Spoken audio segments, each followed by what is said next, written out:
દરેક નીતિની સામે કાયદાની રીતે ઊભો રહેતો SSK ન્યૂઝ ચેનલ।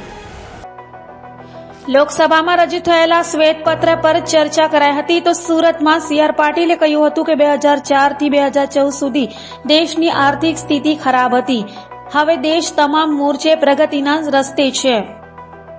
સુરતમાં લોકસભાની ચૂંટણી પહેલા હવે ધીરે ધીરે રાજકારણ ગરમાઈ રહ્યું છે। મોદી સરકાર દ્વારા લોકોની વચ્ચે મત માંગવા જતા પહેલા તમામ પ્રકારના મૂડની તૈયારી કરી દીધી છે।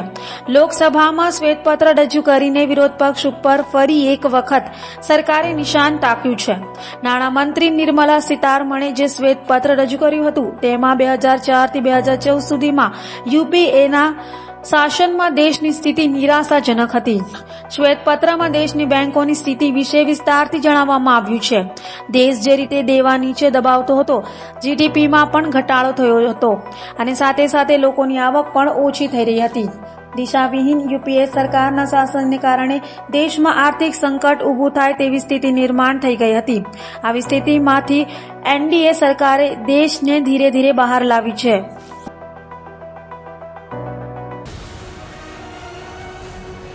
દરેક નીતિની સામે કાયદાની રીતે ઊભો રહેતો SSK ન્યૂઝ ચેનલ।